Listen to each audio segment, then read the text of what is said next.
Welcome to the Iron 31 podcast, where we crave God's word to help us restore to our original design and confidently navigate through our womanhood. In this little corner of the internet, we will touch on nearly every aspect we face as women and learn how to charge the front lines with God's truth. We want you to take a seat with us as we hope to bring light to your life through our powerful, encouraging, and convicting conversations. Welcome, sister. We are so grateful you are here. Welcome back to the Iron 31 podcast. I'm so excited for this episode. Last week, we covered the heart of a woman, and I knew that I could not do this episode alone as we are discovering the deep desires in a man's heart. And here with me to help me with this episode is my wonderful and wise husband, Dan. How are you, Dan?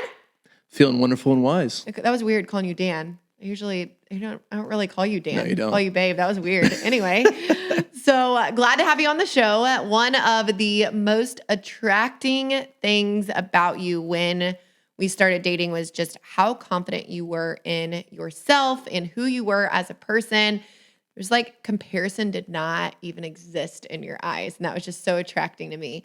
And then as I got to know you, the level of knowledge that you have on the man's heart and masculinity as a whole and just what men want, what they're after, and the actions that they take to get there was just, it was so, like I said, attracting to me, but just also just very curious as to how you got to the point that you did. So I'm so grateful to have you on the show today just to give wisdom of the heart of a man, not only for our women listeners, but hopefully for some of our male listeners as well, to kind of better make sense as to why they do the things that they do. So I'd love to ask you this first and foremost question of, hey, we covered the question that the woman wants, which was to be seen and to be noticed. So let's just start there.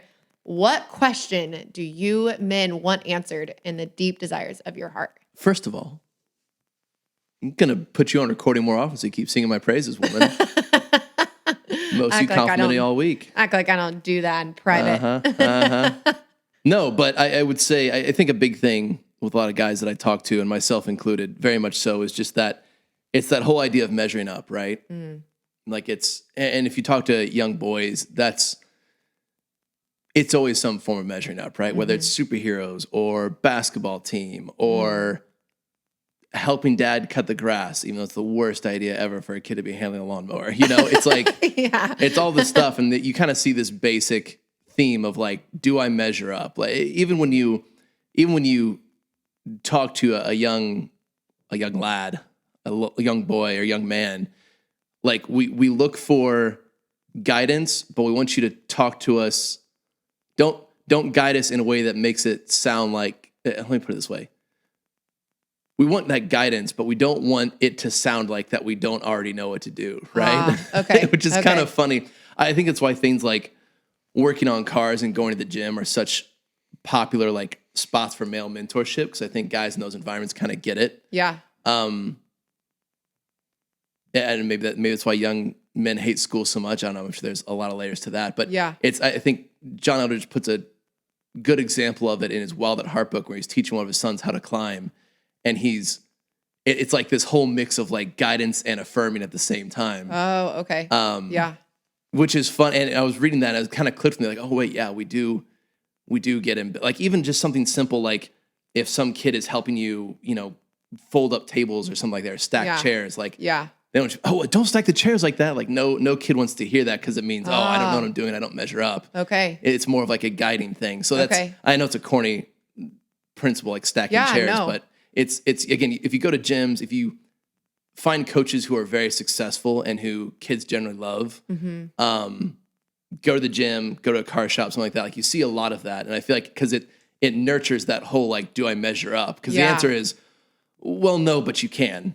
Okay. Obviously some guy walks to an auto shop on his first day. Hey, do I measure up to be here? Well, no, definitely not.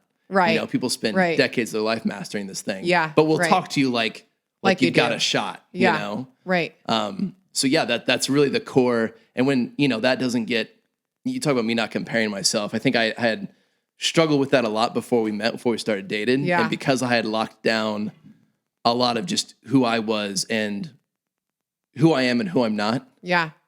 right? How do I measure up? Well, I know who I am and know who I'm not. Yeah. That I didn't really bring a lot of that into dating. Yeah. I brought a little bit into it in our marriage. I've never been married before, so naturally. But that's how it's been. I'd say that's how all that kind of starts and compounds, basically. Yeah. No, there's so much to unpack there. Just so first and foremost, you're saying that in comparison to the woman's heart of do you see and do you notice me, you're saying the man's heart is do I measure up? Yeah, it's similar, right? It's similar, but it's different. Yeah. You look at See Adam my and potential. Eve. Yeah. It's like Adam was, Adam felt stupid in the Garden of Eden, and I guess we can talk about passivity later. But if you notice, like, yes, Adam didn't fight back against Eve when she'd offered the apple, but I think really the thing where it started to go wrong was that he was passive when she took the apple, right? Like he didn't stand his ground and say, well, hang on a second, I don't think this is the right thing. Wow. Because he's being measured up against, like, well, hey, man, I mean, this apple, trust me, I'm the serpent who knows that if you eat this, you'll see the world the way God does. Wow. So it was almost like a measured up towards. Yeah, he realized he didn't know. Like, serpent. oh, shoot, maybe I don't know the best in this situation. Wow. He did. And then that's where it starts. Yeah, that's where it starts. Okay. I guess passivity isn't technically a sin, so that wasn't his first sin, but yeah, I think that was the slippery slope that led to it. If Eve's slope was comparing herself before she sinned, Adam's was being passive before he sinned, I would say. Wow, that's such a good way to put that. So talk to us more about, so the question is, do I measure up? So where is that seen in boyhood, and what happens if that question isn't answered? We talked last week about if the question is unanswered for a woman of do you notice me from the most prominent male figure in her life, what happens when that is not answered for boys? Do I measure up in their childhood? How does that direct their life after that? Yeah, I mean, you're always trying to find it, and you're always trying to fight anyone who might suggest that you don't measure up, Also, sinking to passivity, I think guys retreat a lot. I think that's a lot of,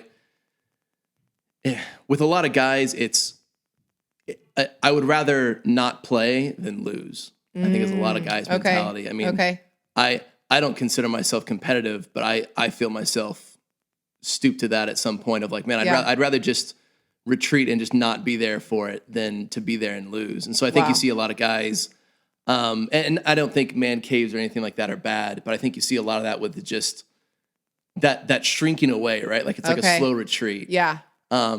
Especially in interacting with women, it's like, hey, I'm not going to win this 30th argument in a row. Wow. So instead of losing for the 30th time, I'm just going to not play. It's just going to be, I'll just let it happen. And then I'll just, sit in front of the TV later and just try to get that out of my soul, basically. I think is what turns to a lot of it. Kind of going into that where you said, hey, I'm not going to lose the 30th argument. It reminded me of something else we talked about in our previous episode of the desire to be seen can either turn to control or passivity in a woman. So you're saying like in an argument, those two can play against each other. If both of those questions go unanswered, the woman doesn't feel seen, she feels controlling, and often that will come out in her spouse relationship. But then the man, because he's not measuring up, because that question was not answered, he'll retreat. So you're not good enough at seeing me. Wow. Oh, well, if I'm not good enough at seeing you, then screw you, I'll go away. Not that that's a healthy response to that. Yeah. But I think it's, yes, someone's insecurity can start a fight, but then someone else's insecurity can also keep from a fight being resolved, right? Okay. Like you might have an insecurity of not being seen, but if I throw my hands up and leave immediately, well, I didn't help the situation either. Yeah. Yeah. Kind of going back to something you said earlier, and I know you said we'd get into this, and this is us getting into it, but you had mentioned the boy in our typical school system. Where are you putting this natural desire on a man's heart? How is the school system, can you kind of go into that of why is this hard for the boy, of how our school system has been structured? Well, historically, girls went to school before boys did. Wow, I didn't know that. Yeah, it was just kind of understood. And you think about like a boy's typical day. It was just pre-industrial revolution, right? That's before schools were really big time. I won't speak for a girl's life because I didn't read up on it, but for a boy's life, you worked in the whatever trade with dad, grandpa, and uncle, right? So you had these three adult men who were over you, and you just kind of had that osmosis of almost rite of passage, right? Like that healthy masculinity that's kind of like we talked about earlier. Like it's guiding, but it's also affirming at the same time. Yeah. And then go to Industrial Revolution. Now it's you and 20 other boys plus a bunch of other girls in a room.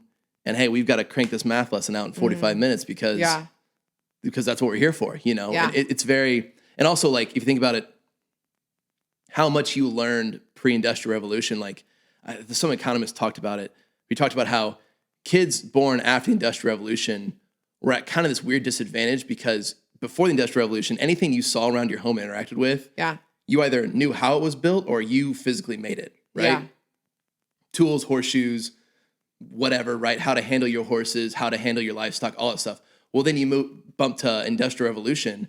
Now kids are growing up in apartments with electricity, and they have no idea why they flip this light and it comes on, right? But they understood how a lamp worked because you saw your parents do it, and then your parents like, hey, light the lamp. And so there is kind of this whole learning environment. John, I know we're getting off on a tangent here, but like just the learning environment in general changed. Yeah. And then now fast forward to, and then you also take away the male leadership aspect, right? Especially in early education. And it's statistically proven that usually females are better at early education than men are as teachers. And that's totally fine. But you do lose that initiation. Yeah, you lose that initiation for 7 hours a day. Yeah. And then the kid comes home and then the dad's gone for 3 more hours because he's got a job. Wow. And then fast forward to a time where dad maybe never comes home and it just kind of spirals into this whole, now you went from something that it used to be so common for hours and hours, your life was just built around being around these male figures to now, I mean, some kids, they don't have them at all. Yeah. You know, and there's just things in you that just don't get, now God's the perfect father, so he can restore them, but what if you're never led to do that? Yeah. You know? Wow. That's huge. So go into that a little bit more. You use the term initiation, and I know you know what that means. I know what that means because we talk about it frequently. But talk to us more about what is initiation and what do you mean by that, and why is it important that a boy is initiated by a prominent male figure in their life, and if they're not, where does that lead them later on? Once a boy grows up a little bit, I'm not going to give a hard age number, but once a boy hits a certain age, he doesn't want handouts because handouts are weak, right? Handouts is pretty much acknowledging you don't measure up, right? Yeah.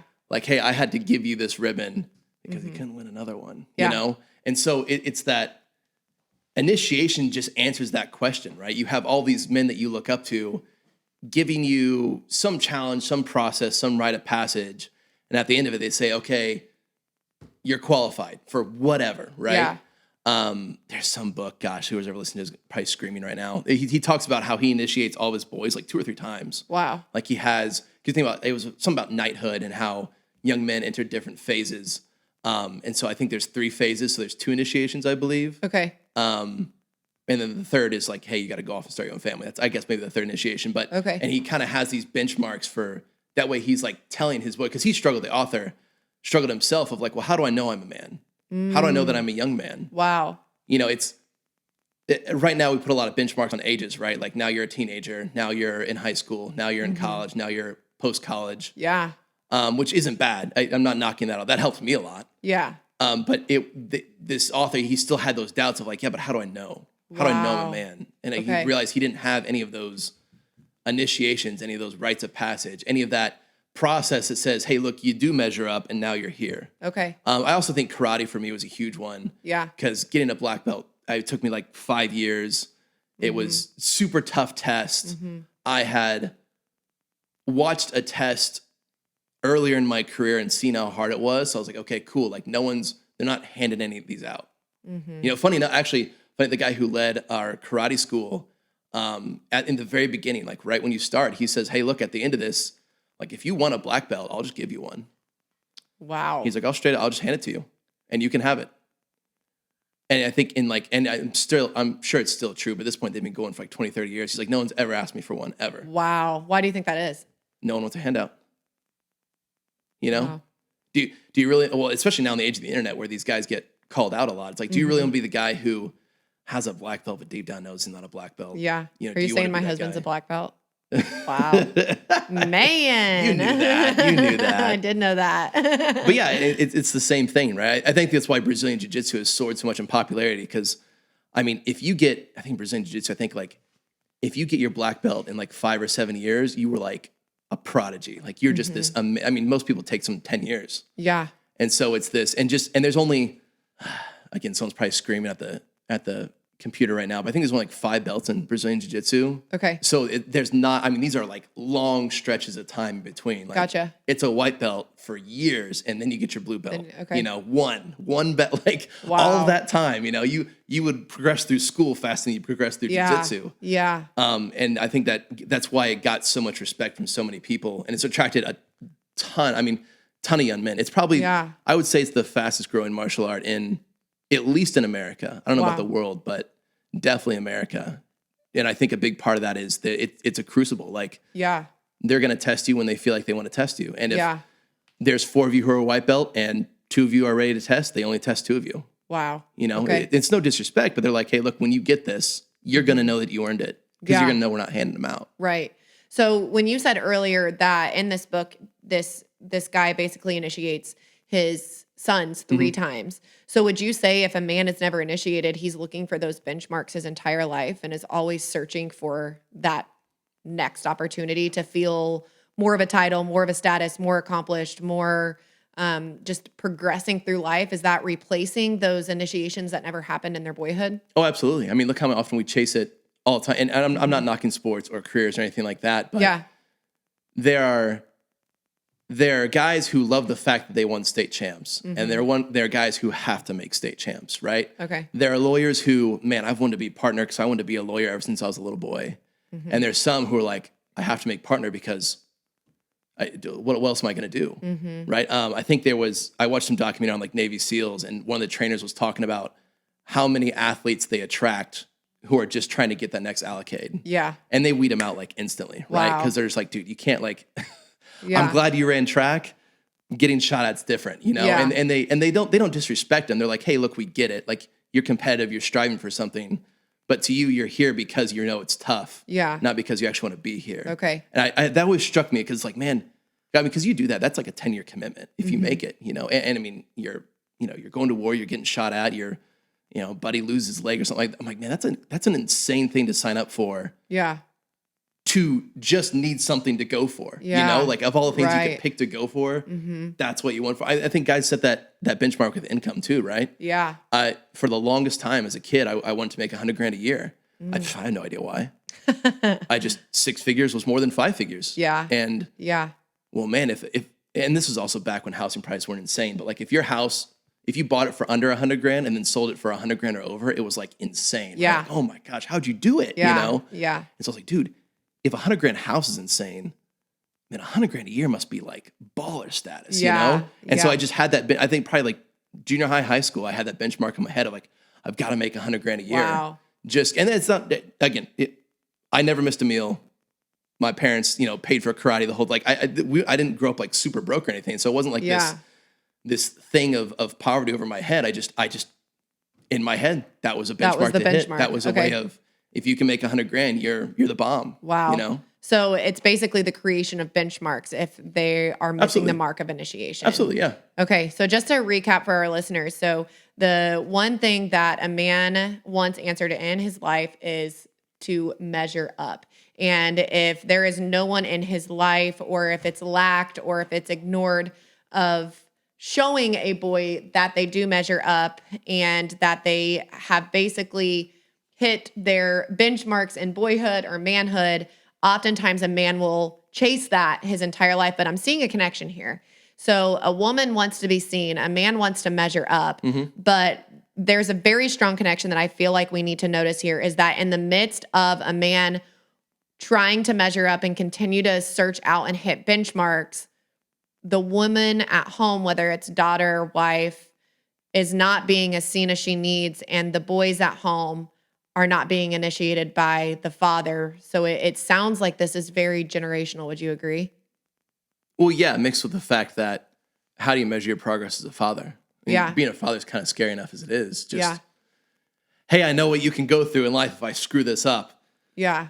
all right, so let's go. Yeah. You're born, no stopping it now. I can't hit pause and come back to you later. Yeah. You're not some project in my garage where I can Come come back back when to. I'm ready. Yeah, like Yeah. and it's a daily. Yeah. From what I hear, a daily contribution. So it's Yeah. I mean, that's again, to us, it's better to retreat than to lose. Okay.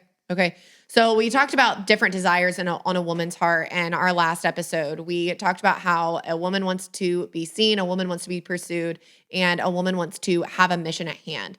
So I'm assuming that men have similar desires on their heart that they want fulfilled. Would you agree? Yeah, and pulling from that same family of authors, Eldridge talks about, adventure to live, battle to fight, beauty to rescue. Yeah. And I think that encompasses all those things, right? Like Yeah. you've got this adventure, you've got this conquest to champion, and then you with women, it's like proving what you already can do. Yeah. Battle is proving that you can do it. Okay. But then I don't know, it's like with I would use the term chasing women. We're gonna lose all of our subscribers already. But no, when it comes to dating, it's like, well, this is proof of what I've already done. This is proof that I'm already established. Let's say that. Okay. Let's say that, right? Because it's an entrepreneur who's just starting out and is flat broke is same as an entrepreneur who's successful. It's just one's just further down the line, right? Okay. But when you're dating someone, you always want to be no guy wants to be like, well, I'm an entrepreneur who's dead broke, going bankrupt. Yeah. I'm gonna make it one day, Yes, right. No one wants to be that guy. Everyone wants to be the guy who's crushed it and is in high demand and is this business savvy guy, Right. In our last episode, we talked about how women can take a natural desire and try to fulfill them in inadequate ways. So you're saying that men have these natural desires on their heart. Can you go through each desire and how a man may illegitimately try to fill these desires that could cause chaos and destruction in their life rather than fulfill this desire? Yeah, and I think it's easier to like lump them all into one instead of try to isolate them. But video games is a big trap. Wow. For guys, it's progression. Okay. Right? It's progression. It's some games are fun enough they can feel like a journey because they have a good story. But hey, I mean, I might be at a job where I'm literally going to be stuck in that position for 3 years, but I can come home and level up 3 times in Call of Duty, Wow. and it's just, and I'm not knocking video games. So obviously. video games aren't just video games to play them. You're saying that there's a deep desire in a man's heart that he's trying to fulfill through them. Oh, they hire psychologists to help them make video games. Wow. Yeah, they games like Fortnite and stuff like that. They hire child psychologists to make them more fulfilling and addicting. Wow. To audience. I mean, that's the whole. Yeah. That's the whole premise of that, right? Is that progression of. Again, I can't level my life, but I can level up here. And you look at beauty. It's like, I wish I could say it was just porn for guys at this point, but now it's like this insane. I mean, you have guys throwing money at women who are live streaming and making goofy noise. Like it's. I honestly don't get it. There's someone probably dying laughing at there's probably people who are very confused what I'm referring to, and the people who are dying laughing. I want to talk about. I don't have social media, so I only hear these things like either secondhand or hear people commentating on them. I don't. Yeah. I don't understand. There's a current TikTok trend that I don't understand, so I'm not going to try to go into it. But it's very clear that we turned interaction with women into a candy shop, basically, and it's I don't know. It's weird. It's like guys are clearly unfulfilled, but guys also clearly don't know what they want. And the sad part is, it's that pull is going younger and younger and younger. So you're saying with chasing a beauty that it's natural for a man to want to protect and pursue a beauty, but the way the world is portraying. Well, I would say this way: it's what's the easier win, right? I want to win with women because I want to feel great about it. Yeah. Well, do you risk your neck and ask a girl out in your class that if she says no, you got to, be embarrassed every day for the next 2 years, you're in this class, or do you go home and whip out the smartphone? It's unfortunate that it's got there, but I mean, that's, again, it's when you get very insecure, and even if you're not insecure, maybe you're just growing up and figuring life out, you much rather go for the battle you can win than the one that you might win. Yeah. Wow. Okay. And it goes back to, then if you can't win, then what's retreating look like? And I think that's where you see a lot of these habits come up and a lot of these snares in young men. Okay. So going back to meshing the heart of a woman and heart of a man, where can these insecurities that come, if these desires go unfulfilled, where does this impact our relationships between men and women? I think Dr. Emerson answered it really well. He talks about the love and respect cycle. And I think not being able to meet those needs as an individual, right? Yeah. Like if you don't know how to be seen, I would say with God, and I don't know how to feel measured up with God, then I'm going to put that into our marriage. And that's going to break up that love and respect cycle real quick because to me, it's like, well, you don't love me because I measure up. I don't measure up. Even if you didn't do anything wrong, if I'm insecure like that, I'm still going to say, well, you would love me more if I memeasured up. Or you'd respect me more if I measured up. That's what it really is. So it's that insecurity talking. Yeah, yeah. And if you might say, well, if you noticed me more, you'd love me more. Yeah. Or if I was prettier, if I looked a certain way. Prettier, If my body looked different. Yep. You love me more. Even if it's not true. Even if I've never done anything. Anything. Yeah. Because it's the insecurities voice rather than your voice. Yeah. Yeah. I can't dig into you and flip some switch. You know, it's just the same. You can't do it to me. And so I think bringing those insecurities into any relationship, but especially marriage, because you're around each other all the time. Yeah. I think that's when it really breaks up that love and respect cycle. Yeah. Because, I'm not getting this because I'm not X. Okay. And those just become those ruminating thoughts in the head. And those are the voices that we listen to. Yeah. Which can bring the friction. Yeah. I mean, you're incredibly affirming to me, but at the end of the day, if I'm insecure about something, like you're not going to be able to talk me out of it. Yeah. That's just how it is. Well, I remember, and if you guys are a part of our Unshackled program, I say this story in our Unshackled program, but I remember, and tonight's actually pizza night. Tonight is pizza night. So the first time my husband and I did pizza night, I did not plan. It was horrible. By the way, she tells a story in Unshackled. It is like such a lighter version of what actually happened. Oh, it's so light. It's such a lighter version. Wow. I'm standing behind the camera. I'm like, this is the bullcrap version. So basically, I have this great idea to do pizza night. We had a different outlook of the night. I thought it was a fun experiment. Dan was super hungry and wanted dinner. No. So Dan comes home. Comes home. You tell the story. Dan comes home and he's like, hey, what we want to do for dinner? Da da da da. We weren't going out to eat at this time for some reason. I can't remember exactly what it was. It was we were fasting because remember my sides had to be all non-processed. Oh, okay, yeah, okay. That's why. So yeah, great time to try a new recipe. Hey, I've got all these restrictions. So we go there and she wants to make pizza. I'm like, okay. And she's like, I want to make thin crust. And I'm like, because everyone who God loves knows that God doesn't love thin crust. So whatever. I picked thin crust last week. Now I know how you really feel. So I'm like, okay, whatever. Like it's pizza. It's fun. I knew, you were on this like like everything's gonna be a certain way. I was like, hey, you know what? With the restrictions she's had, pizza's pretty lenient. So we're just gonna go for it. She said it so confidently. Here's the thing, Ashley says so confidently that you think she's already got it planned out. Yep. And so I'm right. I remember saying like, hey, I'm hungry. And she's like, yeah, we'll eat in a bit. A bit. Then she comes out here and I'm like, okay, it's like, how do you make dough? And I'm literally curious. She goes, well, I don't know. I haven't done it yet. I was like, well, and this is This is the beginning of my bread making journey. Yeah, this is pre-bread making journey. You've come a long way. Thank goodness. I have. Your bread is very tasty. Thank you. So then we do this so then she makes this dough and and again, because we're non-toxic, everything has to be cooked in an iron skillet. Otherwise you'll die of cancer in 80 years because at one time you used a non-slick or a pizza pan or whatever. Iron skillet and stainless steel. Yeah. So anyways. You got options. Yeah. Yeah. Okay. That's what we're calling it now. Options. Dear Lord. But anyways, so she makes this dough and it's like way too much for a thin crust. Now I'm not mad about this. I'm like, sure. Guess we're eating regular pizza. Like no big deal. Loads in this cast iron skillet. But she still goes off of the thin crust baking time. So if you're doing the math here, this crust is like triple the thickness. Oh yeah. Quadruple the thickness. Yep. She's like, it'll be ready in like 15 minutes. Yeah, it wasn't. I'm like, there's no way. There's no way. There's no way. Papa John's not cook these in 15 minutes. Throws the pizza in, pulls it out, nowhere close.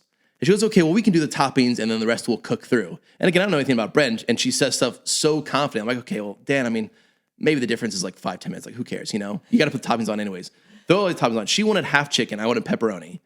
And I can't remember if you cooked the chicken before. I cooked the chicken in the air fryer pre-oven baking. And then we use this like tomato paste. Yeah, That's like because we couldn't have anything processed, so I made my own 98 pizza cents. sauce. Oh, you made it. That's I why it's made my so own watery. pizza, So this stuff is really watery. So we load up on this pizza and we just chuck it in the oven. Now, guys, I'm telling this story like this happened in 20 minutes. This is like 2.5 hours. 2.5 hours, yeah. Remember, Dan was starving. I was starving, and Ashley said, we'll eat in a bit. In a bit. 2.5 hours later, we pull this thing out of the oven.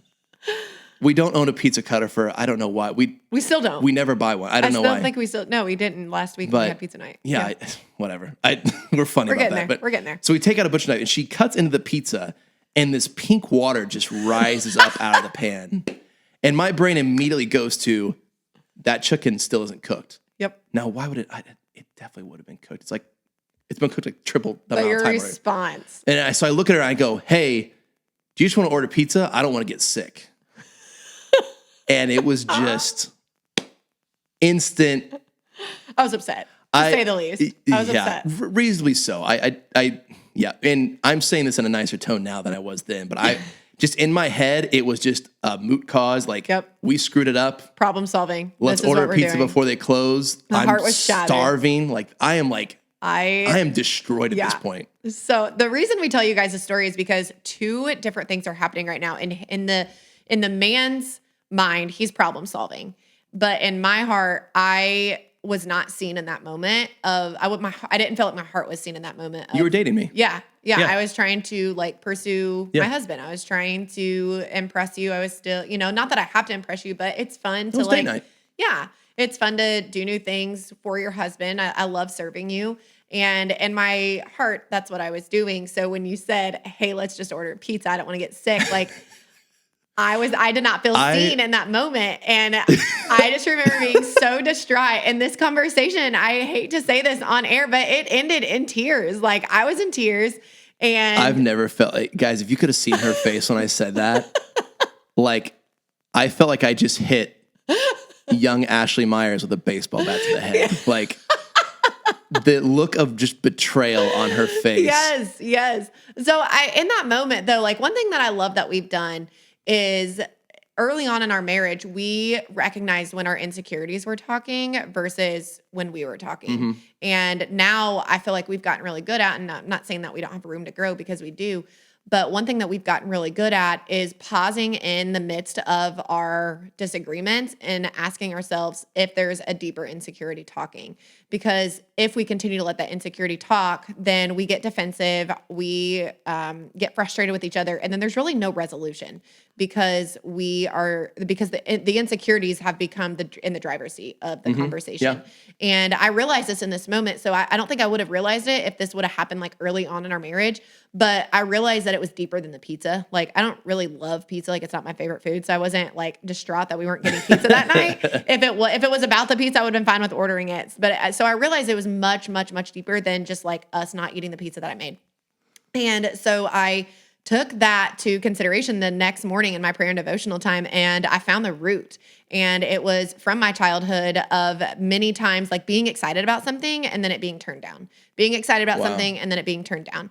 And I realized specific scenarios of when this happened in my life.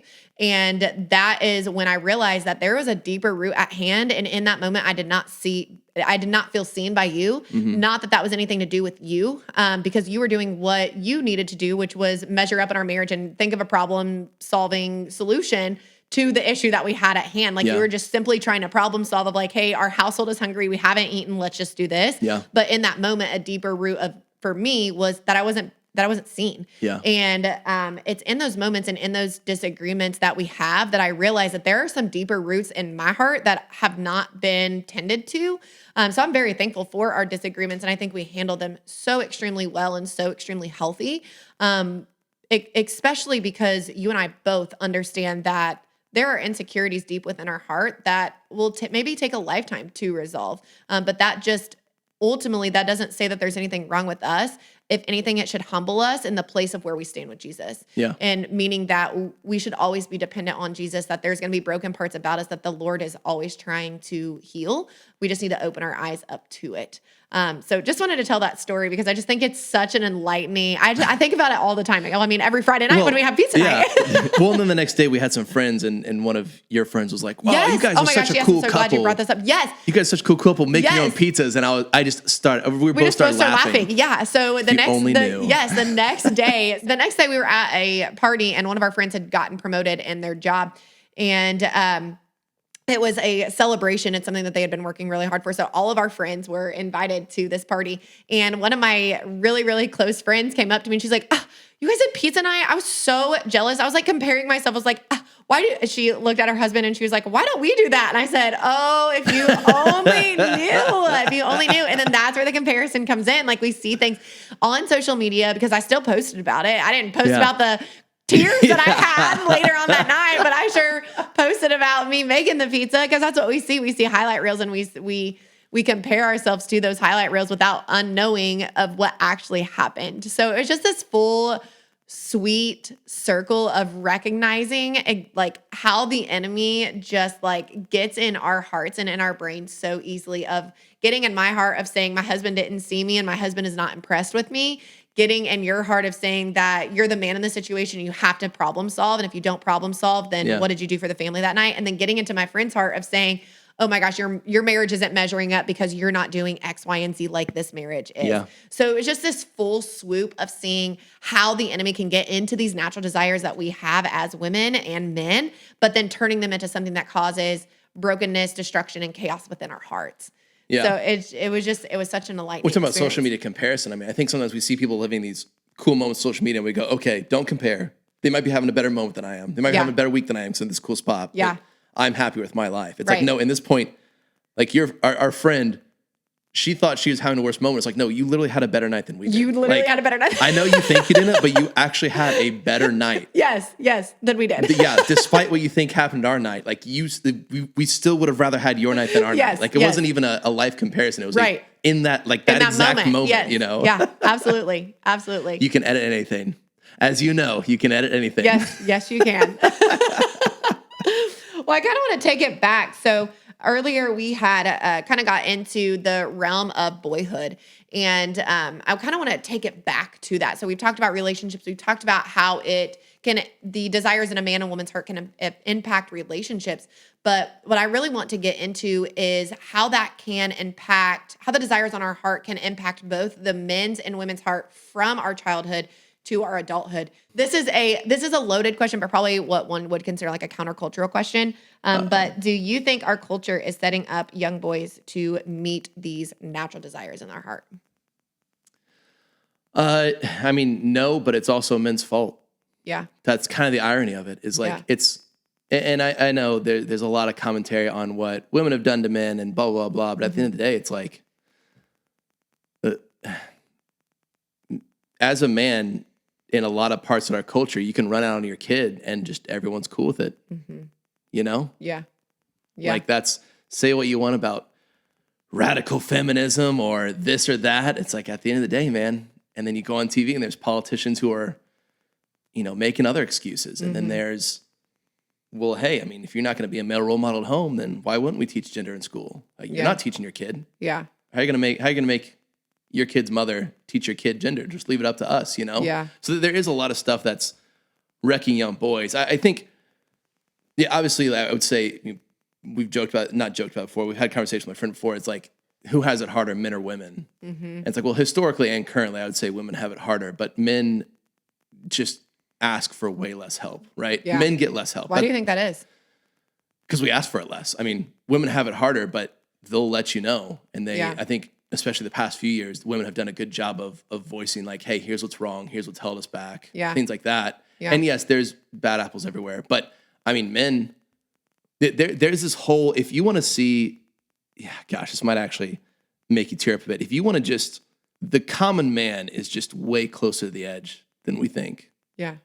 And we're still not asking for help. If you want to, this is going to make your YouTube algorithm all weird. But if you YouTube Hope Core, this is something I discovered like 2 weeks ago. Hope Core. Huh.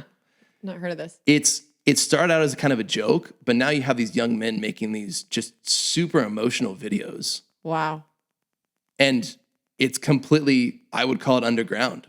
Or it's almost trivial because it's vulnerable, but it's not vulnerable, right? Like, I don't know who makes these videos. Yeah. They just pick these moments that stand out to young men and read the comments section of these YouTube videos. It's heart shattering. Yeah. Like, it just, that there are these men who, I mean, we pass them by every day, Wow. interact with them every day, see them at the gas station, see them at church, see them wherever. And there's just no cry for help. Wow. But then you go on the internet and it's just like millions, you know? Seriously, if you look this up, it's, part of it is goofy because, I mean, I shouldn't say goofy. Someone get mad if I said that, but you can tell these guys are hurting, but they don't know how to express themselves. Yeah. And so they're using other examples to express. Would you say that expressing themselves would be a means of not measuring up because they weren't strong enough to handle it? I mean, yeah, there's definitely some dogmas against male vulnerability, right? And again, usually passed down from other men. Yeah. I don't see many women telling guys they can't share their emotions. I see guys telling guys that they can't share their emotions, you know? So it's, yeah, there's some dogmas there, but then it's also, yes, kind of about measuring up, but hey, I expressed my feelings and then what happened? Well, nothing. We'll see. I lost. Okay. You know? So now I'm retreating. Now I'm seen as weaker and I got nothing back for it. Okay. I think that's a big part of just your relationship with Christ is that you can be vulnerable with Christ and you can cry out to God. You know, Scripture talks about like, hey, look, the word of God doesn't return void, right? Like you can be emotional, read your Bible, cry out to God for help, and like that's not going to return void.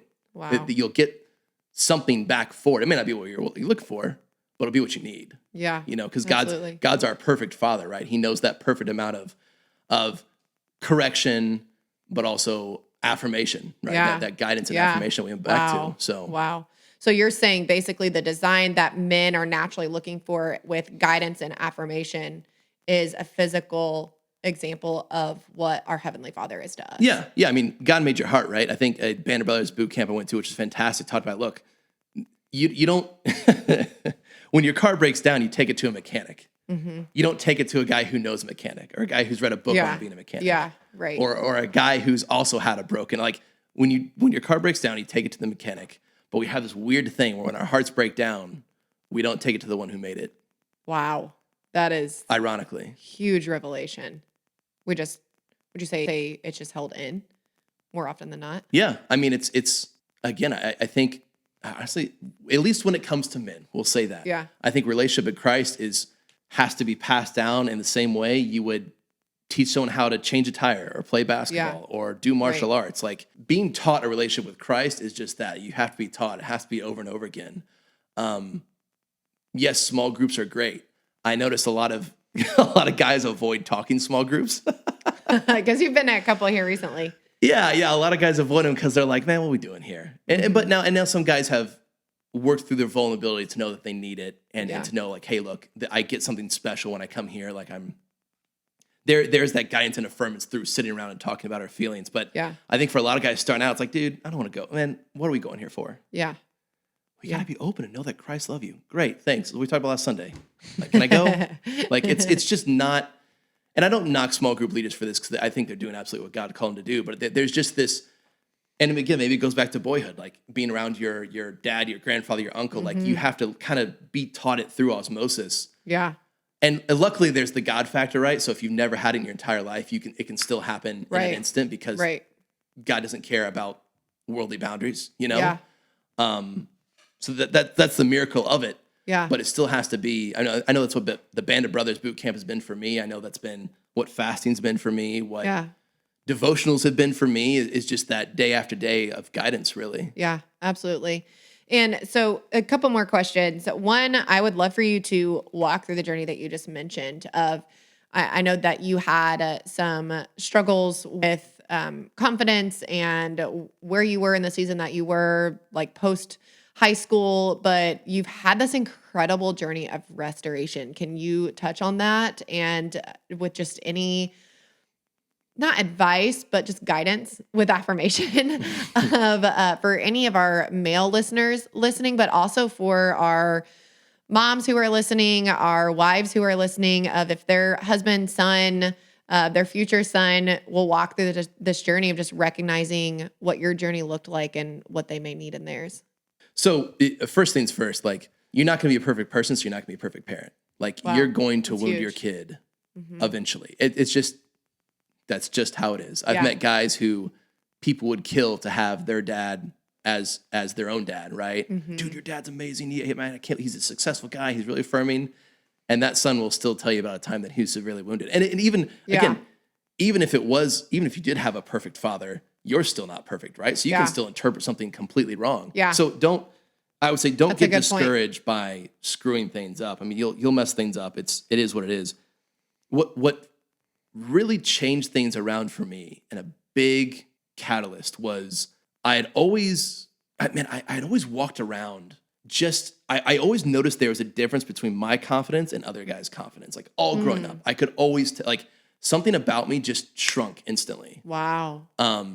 Just whenever. And what basically my journey and this carried into my adulthood. I'm paying my own bills now. I'm picking my own jobs. They're really crappy jobs, but whatever. And I've had friends, lost friends, whatever. Like, and I was in this long-term relationship and it ended, and I could still feel that thing in me that felt inferior to other guys. Wow. And I was like, and I wasn't really talking to anyone or having much friends at this point. I was like, dude, who are you feeling inferior? Like, there is something, I always known there's something in me, but I didn't realize what a factor it was. Like, dude, there's something in you that is just broken. Wow. And it's okay to say that. Like, there's something about your confidence that is just broken. Man. And I had spent a lot of time in self-development. I have a lot of great friends who are self-employed or business owners, and they've always recommended great books, and I've read them all. And they are good books. Don't I know we got to watch the line. People get mad at us here. Self-improvement books. They are good books.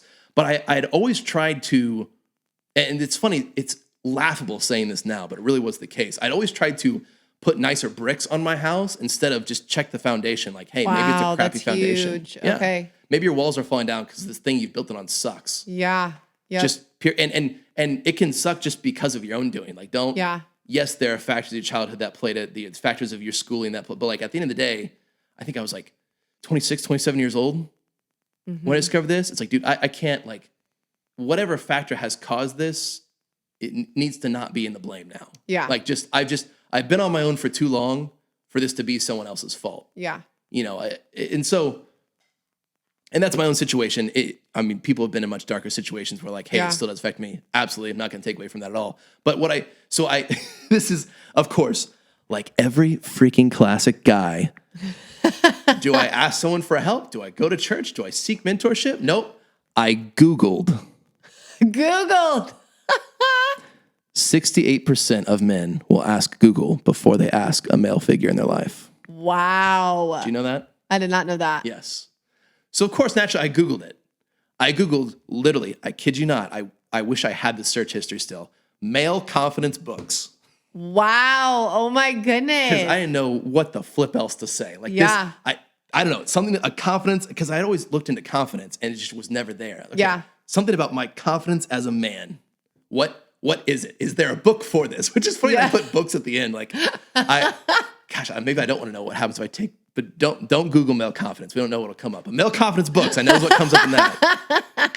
I got recommended this book called No More Mr. Nice Guy. That's been a huge one in your life. A huge one by Robert Greene or Robert Glover. I can't remember. Robert G. Okay, we can tag it in the notes. Yes, No Mistake. It's not a Christian book. All right, don't get mad at me. He has certain opinions. I'm like, I don't know about that.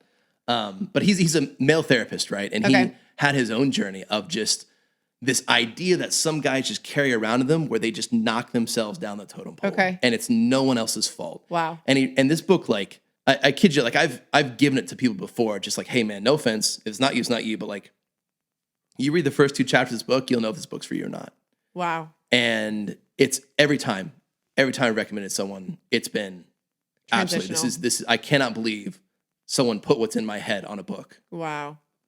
Just absolutely life-changing, talking about ways we self-sabotage, hindering beliefs, beliefs that, maybe your parents put in you when you're younger, but like you never realize you're still carrying them around. Your parents never realize you even carry them around in the first place. You know, they just thought that was your personality. Mm-hmm.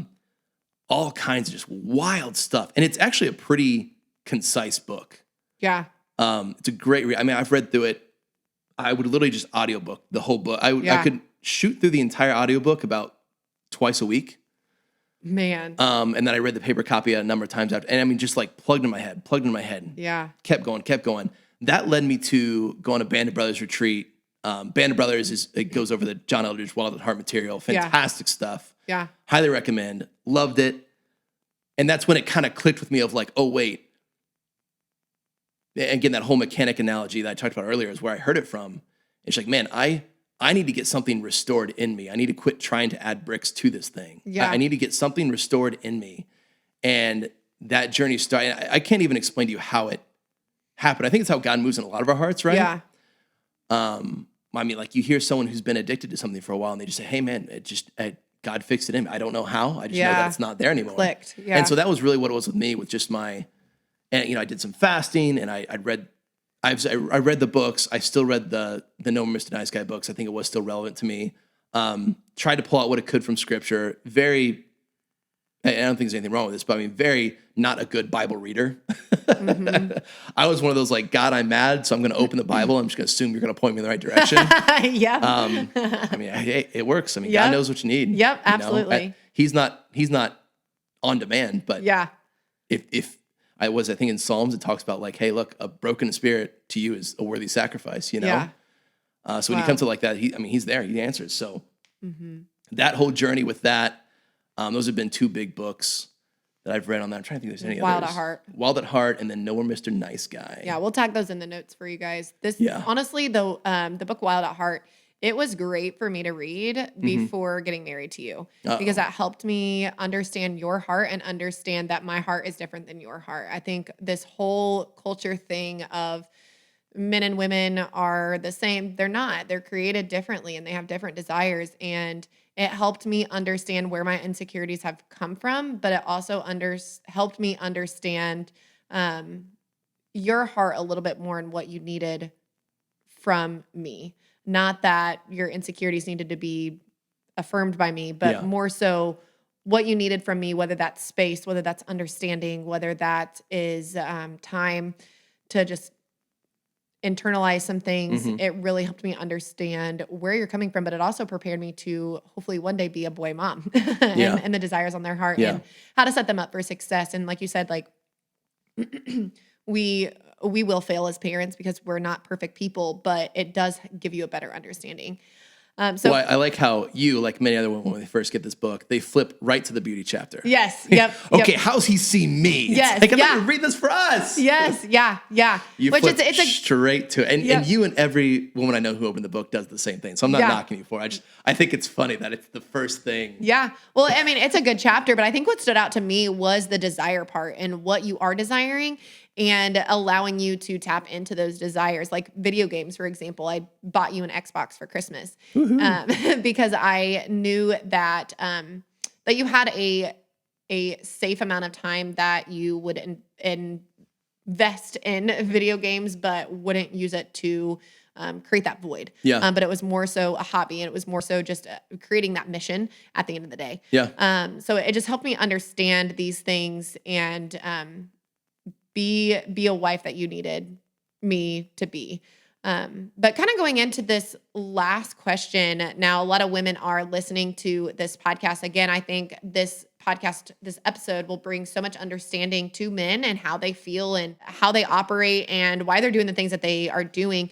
But what I'd love to go into lastly is how does the man's heart affect the heart of a woman? So how can women be operating today because a man wasn't initiated in his boyhood? So maybe that affect the fatherhood of women and now has affected women's mindsets or insecurities, but the father may not have realized that they needed to see their daughter in a different way, or they needed to express that they were noticing them in the ways that they were. So how does the heart of a man and the voids that he tries to fill affect the woman's heart? Well, yeah, and I might not be able to speak too much on the whole father-daughter relationship because you don't have. I've never been a father and I've never been a daughter. So I'm sure there are universal principles to a degree, but if I talked about earlier how like beauty is supposed to be the proving that you've done it, but man, if you don't do it, then beauty kind of does become the validation, and it becomes the chicks posting booty flexing pictures on Instagram. But hey, at the end of the day, there are some guys who are like, man, if I could win in that territory, that would fill this void in me. Wow. And I think, I'm sure those women pick up on that too. Yeah. You know, I mean, it's power. then they're seen. Honestly. Yeah, Yeah. They're seen. Yeah. They're seen and they have power over Yeah. someone who they feel is powerful, right? Yeah. And she's, man, and this is when posing comes into play a lot. And I don't think we ever touched on that, but if we can't retreat, you know, if it's a social situation and we can't retreat, well, then we just pose, which is basically a fancy way of saying lying, right? Uh-huh. We'll pretend that we're a certain way or pretend that we've got it figured out or something okay. like that. And Yeah. man, when it comes to the beauty, like us guys, man, we'll freaking lie. It's not To okay. get the beauty. Yeah. Yeah. It's natural. Yeah. I mean, you learn in school, it's like you could lose this battle or in the next 5 seconds, you could come up with something that makes the other guy feel stupid. Yeah. And it's boom, right there, you know, Yeah. it's Easy. easy, you know? Yeah. And I mean, I think guys want to show their status, which isn't a bad thing. But, you know, as a guy, you want to have a status that's worthy to a woman you're interested in. Yeah. Well, what if it's not? Well, shoot, then I guess I'm going to, whatever that gap is, I'm just going to lie and Yeah. pose about it, you know? Yeah. So, and then again, it goes towards that. How does that affect how a beauty is seen? Yeah. Right? How a woman is seen.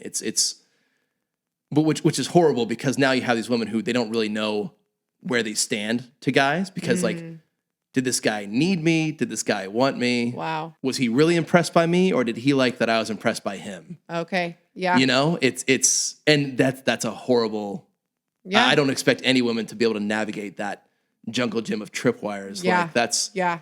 it's unfortunate. And I think I mean, my guess with younger gals is, you know, if you're a father to a daughter in a home is, I don't know. I'm not even going to try. Every dad I've asked to explain to me about raising a daughter has done his best, but at the end of the day, there's just an aspect that I don't understand because I haven't Never done been it before. You know? Yeah. So absolutely.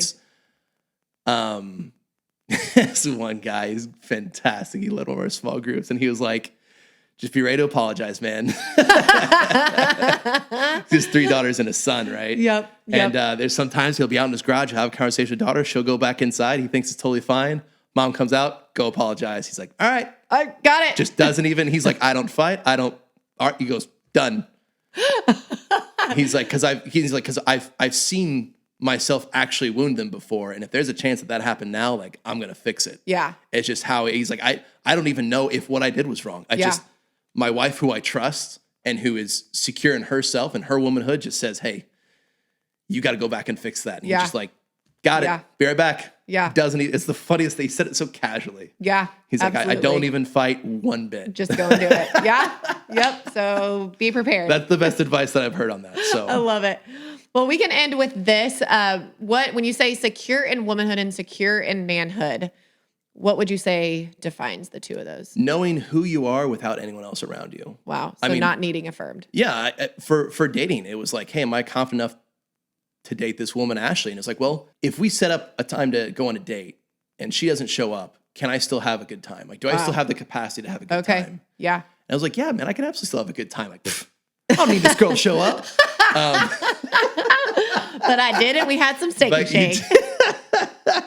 But the thing is like, okay, so I can have a good time no matter what. So therefore, if we go on this date, I'm not going to need her to fill something in me. I obviously still want you to have a great time. Right. I want you to come see me, you know, again and again and again for the rest of our lives. But Here I am. but it was like, okay, I can still do this. And so I would say kind of that capacity of like, hey, if jobs and careers don't exist, would I know how to fulfill myself? You might still want to do the same thing. Yeah. I'm not saying do what you love and you'll never work a day in your life. Because I'm not saying that. Anyways. But it's like, hey, do I have the capacity? I think in Ecclesiastes, it comes home, it talks about like, hey, take pleasure in your work. Yep. And then come home and have a hobby. He talks about something that you can make money off of also, but treat it like a hobby basically. Yeah. Hey, do you have the capacity to do that? Do you have the capacity to feel accomplished? Yeah. I mean, if something is wrong, do you have the capacity to go to another guy about it and just say, look, maybe I screwed up or maybe I don't know, or maybe whatever. To me, it's a lot of those, when you talk about being secure in your manhood, it's like, okay, if there's this hole here, what can I fill it with the least amount of external influence or resources, right? Yeah. I think a big part of my healing in my heart is like, do I need a lot of people talking to me, telling me that I'm great? Or do I have the humility to actually go to God and put my stubbornness down and actually be willing to hear the truth? Yeah. of what God says if Yeah. I'm on the right track or not, you know? Yeah. So just that whole like, hey, there's this thing in me. How can I fill it? Okay, what if I don't have that? Okay, what if I don't have that? What if I don't have that? Wow. So it's Okay, now it's next, and now I'm going on a date, and the other girl doesn't show up, but I still had a good time. Okay, cool. I can go on dates and not be insecure. You know? Wow. Done. Like, Okay. That's what I would say. That's how Just not I needing that work the external math factor. out. Yeah, that's how I work the math out in my head. Okay. And I'm not like that in every area of life right now, by the way. For if you're listening, this is definitely do not have it figured out in many of those categories. But at the beginning, I didn't have it figured out in any of them. Yeah. You know? So it's like, hey, I'm trending upward, you know? Yeah. Yeah. Slowly but surely. Absolutely. But yeah. And that was literally the main thing I noticed about you, which was just your confidence without anybody around, your confidence without a title, your confidence without possessions, your confidence without me hanging on your arm. Like whether we were with each other or not, your level of confidence was the same. And actually, like when you told me, like when I asked if we could hang out and you told me no in the dating time, I truly learned to appreciate that. And I know that sounds brutal to our listeners. Like I truly learned to appreciate that because it's like you didn't need me to be around, but you also like I knew when you wanted to hang out and when you weren't ready to. So context, me and Ashley used to work together and our desks were literally right next to each other. 4 feet apart. While we were dating. Yeah, and our desks are farther apart now in our bedroom. In our 800 square foot apartment. Yeah, they're farther apart now than they were in this working space. Yeah. And so they'd be Friday and she'd be like, so what are we gonna do tonight? I'm like, I'm sorry, Ash. I'm crazy about you. Nothing. I don't do anything with you. Like it's not go hang out with friends. Yeah, it's like, what are we gonna talk about? What'd you do this week? I know what you did this week. Yeah. We had 17 meetings together. Like yes. What am I, you know? Yes. And there's just like it's again, and it was very much like, hey, it's not you, it's me. Like absolutely. I gotta have this space. Yeah. And then I think I also came back and showed that I still wanted to be around you after that. Oh, absolutely. And it wasn't like 4 weeks straight of like, yeah, I don't want to see you. Oh, you know? absolutely. I think like the next day, like I just knew that you needed space. And I think that that's so important to grasp in relationships. But if we don't, then it's the other person needing fulfilled by the other person. And when the other person says no, it's almost a rejection of, oh, you don't want to be with me because I'm missing something. Whether when it's in them, it's no, I'm needing something and I need to figure it out. Yeah. Awesome. And one thing I'll say about the ladies listening, because you kind of touched on the man's heart and restoration. And I just want to touch on the woman's heart. And one thing I'll say first is there's a book that I read called Power of a Praying Wife. And you know, you open this book and it's like, oh man, how can I change my husband? And it's funny because when you open this book, the very first chapter is how we can pray for ourselves. And I just think that is so true in these episodes of, hey, ladies listening to this podcast, don't listen to this and then go try to change your man. Tell him what he desires. Tell him what he actually wants. Tell him what the voids are in his heart. Tell him why he's doing certain things. Tell him why he's working late at the office. Don't go and do that. But what you can do is reflect on prominent males in your life or in your childhood and think back to those moments of time that could have created insecurities within your heart. So what I would love for the ladies to do who are listening to this episode is take this episode and reflect on the desires of your heart, but also on the insecurities of your heart, where they could have stemmed from, where they could have rooted from, because of the male figures in your life who were trying to measure up, who were probably wounded themselves, and take that in a sense of how you can heal your heart and maybe walk through some forgiveness in your heart based upon different male and women interactions in your life. But that's a wrap for today. And that is a wrap. But this is a huge topic in our Unshackled program, and we're releasing that soon, which I'm excited for. You've been a huge part of that. You're currently finalizing the videos for the curriculum in that course. So I'm sure you listen to Heart of a Woman, Heart of a Man every single day in your editing phases. But this is a huge part in our Unshackled program. We take a deep dive into the men's heart and the woman's heart in our program, but we take it back to scripture and we look at very evident examples of the men and women's heart. We touched on them a little bit here today, like with Adam and Eve. I touch on the whole relationship of Sarah and Hagar and Abraham in this series. We dive deep into the book of Esther. And it just proves the natural desires of a woman's and men's heart. But then we see the destruction that also happens in the Bible, because the Bible's not full of perfect people. Yeah. The Bible is full of very broken people, which points towards the Lord and why we need the Lord and why Jesus came to wash away our sins, because we are broken people. But if this is something that really just caught your attention today, check out our program Unshackled, because it is one that is meant to just really release the blinders from our eyes to where we can deeper see our insecurities, deeper see where we're just filling voids and causing chaos in our life. So go ahead and check that out. We linked it in the show notes today. But Dan, thank you, babe. Dan, this is weird. What do I call you? Babe. Just call you babe. That's the show. And that's it for today. Babe, sweetie, honey pie, thanks for being here. Thank you so much for joining us at the table today, sister. If you benefited from today's podcast, the greatest way to give back is by simply sharing with others. The Bible says to be fruitful and multiply, and we believe that we can multiply God's word by speaking it. To help us multiply the impact of this podcast, we please ask you to subscribe, share, post, or rate this podcast below to help awaken our world to his word. If you share to your stories, tag Iron 31 Sisterhood and post your most impactful takeaway from today. We want to connect with you. Lastly, don't forget to head on over to iron31.com to see what all we offer, such as our newest course, Unshackled, our free Nehemiah devotional, our weekly group coaching, our free newsletter, and our free community for exclusive content. Thank you for listening, sister, and have the best day ever.